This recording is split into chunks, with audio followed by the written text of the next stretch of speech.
adalah berdasarkan tool yang dipilih daripada aktiviti 1, nyatakan bagaimana tool berkenaan sepadan atau sejajar dengan konsep engagement, enhancement dan extension.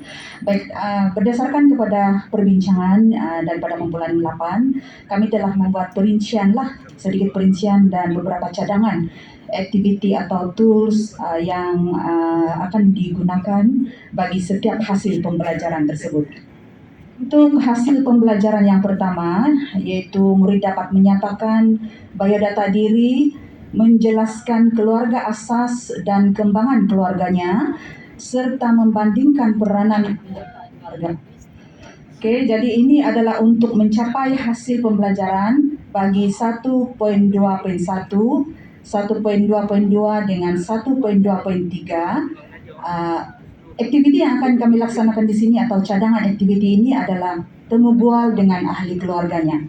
Maknanya murid itu sendiri yang akan pergi menemu bual ahli keluarga, bapa atau datu untuk mendapatkan maklumat berkaitan dengan keluarga asas dan kembangan keluarganya lah, serta peranan dalam anggota keluarganya.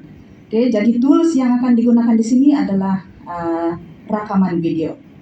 Oke, dan seterusnya murid tersebut akan menghasilkan salah silah keluarga di sini untuk mencapai hasil pembelajaran biodata diri dan kesemua hasil pembelajaran itulah yang mana mereka akan menghasilkan melalui atau menggunakan tools mind map dan Popplet. Oke, dan semua maklumat tersebut akan dibentangkan oleh murid itu sendiri. So dalam aktiviti ini ataupun dalam hasil pembelajaran ini yang akan kami laksanakan ataupun yang akan terlibat adalah engagement lah di sini ya. Yang mana dalam engagement ini murid mendapatkan maklumat berkaitan dengan keluarganya sendiri. Oke. Dan seterusnya untuk hasil pembelajaran yang kedua yaitu murid dapat menguraikan perkembangan diri mengikut garis masa ya untuk menjawab ataupun bagi standard 1.2.4. Oke, cadangan kami adalah murid membuat infografik. Oke, infografik berkaitan dengan garis masa perkembangan dirinya lah. Dan tools yang dicadangkan adalah boleh menggunakan PowerPoint ataupun Jamboard. Oke, dan ini adalah mencapai 3I engagement inilah. Murid dapat menyediakan maklumat berkaitan dengan perkembangan diri sendiri. Oke. Dan yang ketiga adalah murid dapat menunjukkan cara adat yang perlu diamalkan dalam keluarga secara kritikan video. Oke, ini adalah objektif untuk menjawab dua standar yaitu 1.2.5 dengan 1.2.4 yang mana murid dapat menunjukkan cara adab yang perlu diamalkan dalam keluarga secara kritikan video dan menjelaskan kepentingan menghormati peranan setiap ahli keluarga melalui kolaborasi kaunselor keluarga. Oke, jadi untuk aktiviti ataupun untuk mencapai objektif ini, kami mencadangkan murid menghasilkan ulasan berdasarkan kepada rangsangan video.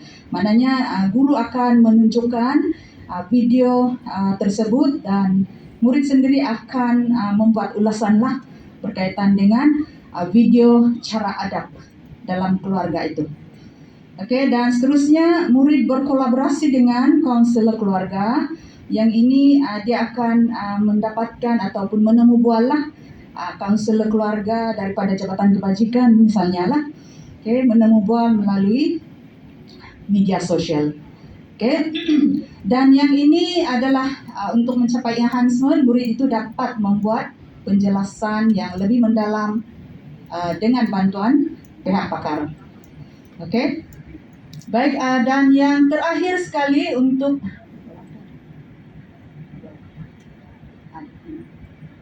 ya, ini adalah tahap penguasaan yang paling tinggi lah, yaitu TP6.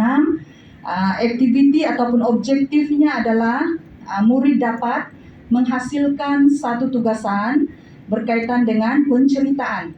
Bagaimana untuk mewujudkan keluarga yang harmoni dan berkongsi hasil ke platform media sosial. Jadi ini adalah untuk menjawab standar kandungan menguraikan kepentingan akhlak yang mulia untuk mewujudkan hubungan kekeluargaan yang harmoni. So, untuk tugasan, murid akan menghasilkan satu tugasan berkaitan dengan penceritaan, bagaimana untuk mewujudkan keluarga yang harmoni dan mengongsikan hasil tersebut ke platform media sosial.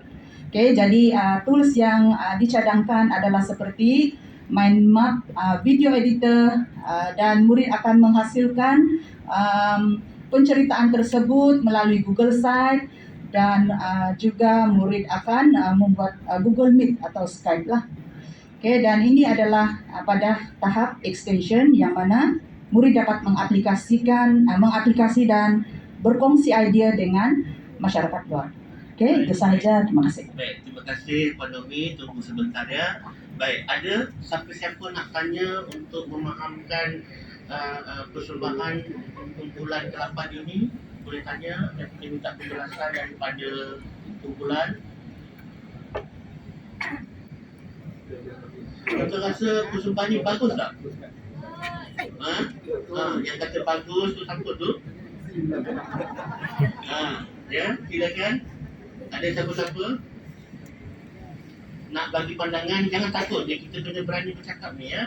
Kita kena berani memberi pandangan dan juga sama ada yang positif atau perkara yang boleh kita baiki. Ya, macam itu. Okey. Dari segi keseluruhannya, jelas tak persembahan Pak Naomi wakil kumpulan 8 ini? Cuba dengarkan suara sikit kepada saya. Jelas ke tak jelas? Jelas ya? Ada tak nak tanya